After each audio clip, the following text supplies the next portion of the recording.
wanted to get lost in a fantasy world? A game where you can spend hours just admiring the scenery and the people who have their own lives? Do you enjoy beautifully produced pieces of music from the composer of Chrono Trigger? How about intricate fights intertwined with a coming-of-age story?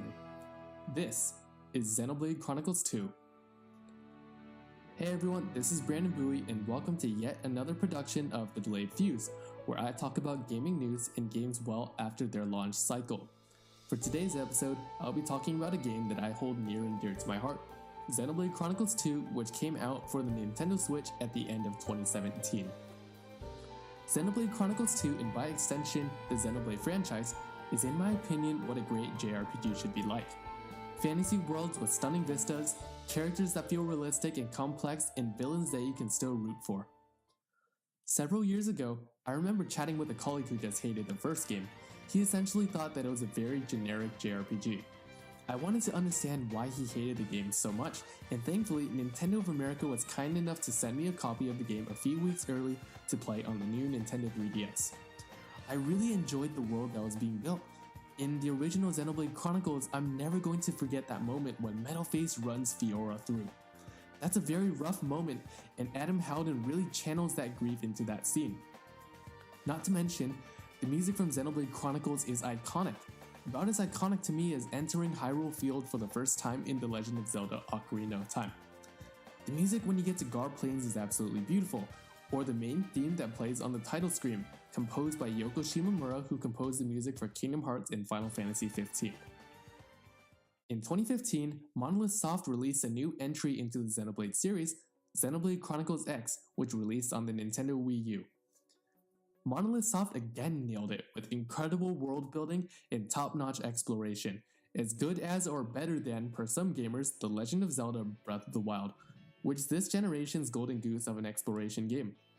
The music from the game took a vastly different direction under the helm of Hiroyuki Sawano, who is known for his many anime contributions to shows like Recreators, Attack on Titan, and Aldnoah Zero. For a lot of people, the music was very hit or miss, with praise in the environmental themes and criticisms with the vocal choice used. When Monolith Soft announced a new story coming to the Switch as Xenoblade Chronicles 2, I was pretty stoked about it, but the game was never truly on my radar at the time as Nintendo had one heck of a launch year with The Legend of Zelda Breath of the Wild and Super Mario Odyssey later that year. I was going to be playing that for a while, and the addition of a ton of great first-party games in the first year made it very difficult to add Xenoblade in time for the year's end. And so, summer 2018 came around and GameStop had a buy two get one free deal for pre-owned games. I got Xenoblade Chronicles 2 from this and was able to spend a lot of quality time on the game. It was just as good as Xenoblade Chronicles, but it did suffer from trope-ridden dialogue and some interesting design decisions. I found the combat enjoyable because it reminded me of Final Fantasy XIV and its combat. By the time I got to Chapter 3, I was fully invested into the game. I was invested in the characters, their stories, and gut-punching moments like Vandham sacrificing his life to save the party. It's where combat really jumps forward and opened not linearly, but many different roads that were possible. Chaining and comboing felt so incredibly gratifying. I had invested so much that 200 hours of playtime came by really quickly in about this period of a month. I had beaten New Game Plus and obtained all the rare blades, and made a lot of progress on maximizing affinity charts for the rare blades. I had seen all the landmarks and completed most of the side quests, and then E3 2018 highlighted the arrival of a prequel DLC for Xenoblade Chronicles 2 called Torna the Golden Country. This came out in September 2018 and added so much more depth to the characters. I think though, that beyond the gameplay, Xenoblade Chronicles as a franchise awakened not just a hunger for JRPGs, but a hunger for Monolith Soft as a company. Their works are so well put together, and it's the first time in a long time that I've felt such a longing for their games. It's the kind of longing for when you beat a game your world just becomes kind of dull and empty, and it led to a kind of craving to learn as much about the adventure as possible. This led me to chase down main composer for Xenoblade Chronicles 2, Yasunori Mitsuda. That interview is down below in the description, and it is to date the piece I am most proud of as a writer. On the other hand, Xenoblade Chronicles 2 brought forth a powerful desire within me. The kind of desire to forget the experience and replay with fresh memories. I think that this is an artwork's highest compliment, to be able to experience memories anew, something that's a central theme within Xenoblade Chronicles 2 with the life cycle of blades. Blades become titans, and when they die, their memories are lost as they return to their core crystals.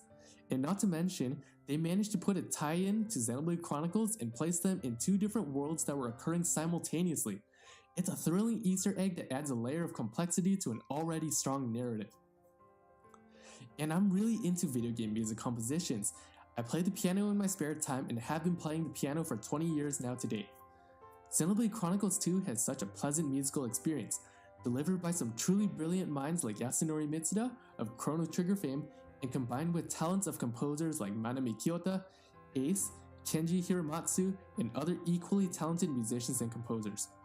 Music defines the gaming experience, and you can tie the music together with equally powerful moments in the game. As counterattack is used for epic, highly choreographed action sequences, everyone knows that feeling of dread when they hear "You Will Know Our Names" play. You know how screwed you are in those moments, and those moments are often the game's most memorable ones. Because who remembers getting clobbered by a territorial Rothbart in Gourmet? And in all seriousness, I love the concept of a level 80 monster in the starting zone because it tells you that there's always room for a bigger fish. From a musician's standpoint, Xenoblade Chronicles 2 has one of those soundtracks where I wanted to learn as many of the pieces on the piano as possible. The last one that struck this fancy in me was Final Fantasy XV, which is a bit of a dead game now because of the whole cancelled DLC fiasco with Dawn of the Future, and the fact that director Hajime Tabata has left the company. I learned a great deal of Xenoblade Chronicles 2 related tracks on the piano with much help from YouTube pianists like Aquari Cover, who you seriously need to check out, or Calorie Chen. Looking forward, and with the Nintendo Switch over 2 years into its life cycle at the time of this video, Monolith Soft has quite a good number of options available to them. The high volume of titles ported over to the Nintendo Switch leaves plenty of room for a Xenoblade Chronicles or a Xenoblade Chronicles X port over to the Switch. But with Xenoblade Chronicles X, Monolith Soft president Tatsuya Takahashi has stated that this endeavor would cost quite a bit of money and would be very difficult. In my opinion, a port of Xenoblade Chronicles, the original, appears much more likely, because in Xenoblade Chronicles 2, Shulk and Fiora appear as characters in an extra game mode with their original voice actors reprising their roles. They become fully recruitable and playable later on. Their models already exist, so why not go the extra mile and get the game onto the Switch with quality of life improvements that are acceptable for today's standards. A third option that exists would not be related to any kind of Xenoblade project, but rather a Legend of Zelda project. It's no secret that Monolith Soft has been hiring lately to aid on a Zelda project of unknown design. So could Monolith Soft be making their own Legend of Zelda? It could very well happen, given that the company sent a good portion of its workforce to develop Breath of the Wild, leaving a skeleton crew of 40 people to come up with the groundwork for Xenoblade Chronicles 2. And now this could be an unpopular opinion, but I'm of the thought that Monolith Soft is the best studio in terms of JRPG outputs, even beating out Square Enix at their own game.